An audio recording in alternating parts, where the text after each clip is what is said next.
그 우리나라도 지금 음료가 지금 중국에서 이제 많이 판매되는 제품 중에 하나인데, 그런 한방 맛이 나는 냉차 음료가 중국 시장에는 코카콜라보다 더 많이 마시는 음료다.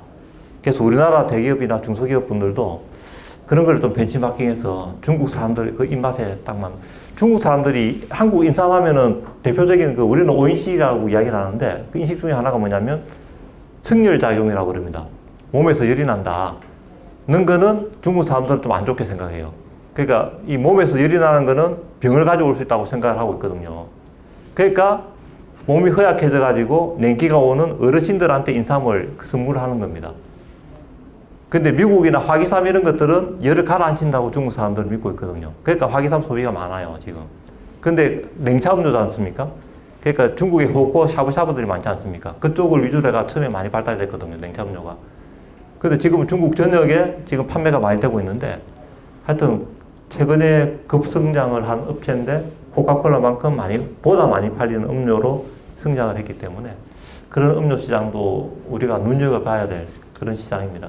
우리나라 지금 음료는 이제 롯데 이런 데서 롯데 칠성 그리고 저기 웅진 이런 데서 이제 수출을 많이 하고 있는데, 중국 사람들이 제일 많이 선호하는 음료가 혹시 뭔지 아시겠어요? 예? 어떤 거요? 와하하. 아니요, 그 물 말고요. 우리나라 수출하는 음료 중에서 어떤 맛의 음료를, 예.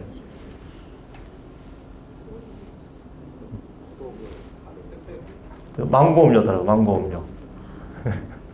우리도 이제 망고, 어찌 보면 열대 과일인데, 가장 선호하는 거는 망고 음료를 가장 선호한다고 하더라고요. 예전에 아침 햇살, 쌀음료죠.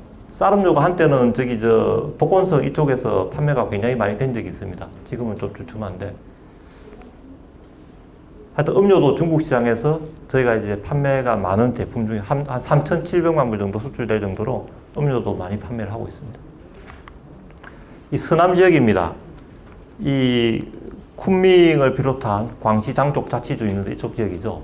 유자차, 조미김, 스낵, 조제분유, 즉석 떡볶이 제품. 그 서북 지역, 이 신장이나 청해성 있는 이쪽 지역입니다. 과즙음료, 유자차, 조미김, 과다류. 이런 쪽이 좀 유망한 시장이고요. 그 하북 지역이죠. 하북성, 그 내몽고 지역. 이쪽은 이제 커피, 기능성 음료, 유아용 식품, 그리고 냉장 냉동식품, 시리얼, 홍초, 이런 쪽이고요. 동북 지역은 이제 동북 삼성 지역인데, 인삼, 냉동식품, 전통식품, 커피, 이런 쪽이 이제 많이 판매가 되고 있습니다. 중국 그 온라인 시장입니다. 앞서 이제 온라인에 대해서는 이제 잠시 설명을 드렸는데, 중국이 지금 보십시오. 까르푸, 메트로 마찬가지입니다. 다른 데도 마찬가지인데, 대형 유통매장 성장률이 다 빠르게 이제 감소를 하고 있습니다. 그런 반면에 전자상거래 시장은 빠르게 성장을 하고 있죠. 중국의 그 솔로데이라고 아시죠? 요즘 중국말로 꽝꾼지에라 그러는데, 마인도 나와서 그때 꽝꾼지에 행사를 직접 주도도 하고 하는데, 이때 이 솔로데이 때 쉽게 말해 이벤트를 하는 거죠. 중국 온라인에서. 그때 할인 행사를 많이 합니다. 그때 이게 지금 14년도 기준인 것 같은데, 그때 하루에 판매된 금액이 10조가 넘었어요. 지금 하루 판매액이 온라인에서 거래된 금액이 알리바바에서 10조가 넘을 정도로 온라인 시장이 굉장히 이제 활성화되어 있다. 다양한 이벤트를 많이 합니다. 이 시장에서. 그래서 지금은 저희도 이제 오프라인을 기존에 이제 저희가 많이 이제 중점을 뒀다면, 지금은 오프라인도 하지만 이 온라인에서 저희가 좀 더 중점을 가지고 시장을 지금 개척을 하고 있습니다.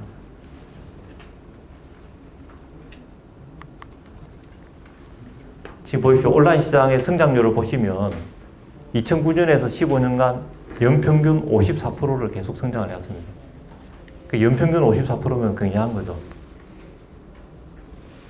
근데 이 성장세가 이제 언제까지 갈지는 모르겠지만, 하여튼 이 오프라인 시장이 지금 분명히 고전을 하고 있습니다. 지금 매장 철수부터 해가지고, 우리나라 이마트도 이제 매장 철수를 많이 했죠. 처음에 제가 알고 있기로는 27개까지 매장이 나갔다가 지금은 한 9개 정도 아마 남았을 겁니다.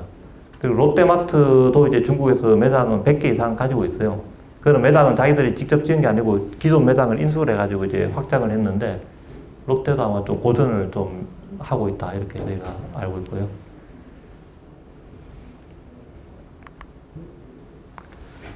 지금 그 온라인 쇼핑 인구가 얼마 정도 되느냐. 2008년도에 7,400만 명이었는데 작년 6월 기준으로 약 6억 명이 이제 온라인 쇼핑을 지금 하고 있습니다. 그리고 이건 온라인 인터넷 사용 인구의 약 90%가 지금 온라인 쇼핑을 하고 있다. 그리고 온라인 쇼핑 인구의 한 절반 정도가, 그러니까 온라인 쇼핑 절반 정도가 이제 매주 1회 이상 이제 온라인 쇼핑을 한다. 특히 이제 뭐 빠링호우, 듀오링호우 이쪽 젊은 세대들이 이제 많이 한다는 거죠. 저희도 예전에 그 상해 있을 때 그 직원들을 보면요, 마트 안 갑니다. 마트 가서 안 사요. 다 앉아서 이렇게 사는 거죠. 앉아서 PC로 주문하고 받고 하는데, 제가 알기로는 100위안 넘게 주문을 하면 배송료가 없어요. 우리나라 돈으로 18,000원 정도 하면은 이제 그게 없고, 편하니까 하는데, 그 중국이 제가 봤을 때는 이 온라인 시장이 빠르게 성장한 이유가 있습니다. 여러 가지 이유가 많은데, 그 중에 제일 큰 이유 중에 하나가, 이것도 한 질문을 드려볼까요? 뭐라고 생각하십니까? 온라인 쇼핑 시장이 이렇게 빠르게 성장한 이유가 뭐냐, 도대체? 예? 위챗요? 아, 위챗은 이제 그 뒤에 나온 거죠. 위챗은 이제 우리 카톡 이제 형태인데, 그 결제 수단 알리페이 때문입니다. 제가 보기에는. 중국말로 이제 드푸바오라 그러는데, 그 뭐냐면 무슨 말씀이냐면, 중국 사람들은 물건을 살 때 굉장히 현물을 보고 싶어하는 습성이 있어요. 책만 보고 그림만 보고 물건을 잘 안 삽니다. 현물에 대한 그런 게 특성이 있는데, 그 온라인 그 쉽게 말해서 그림만 보고 물건 사기는 어렵죠. 그러니까 이 알리페이를 이제 만들고 나서는 가상 계좌를 만들어 놓은 거 아닙니까? 그게 이제 돈을 적립해 놓는 거죠. 그러니까 물건이 오면은 자기가 그 주문한 물건이라고 확인을 하면 결제가 되는 시스템을 만들어 놓은 거예요. 그 알리페이 덕분에 이 온라인 시장이 급격하게 빠르게 성장을 하기 시작했습니다.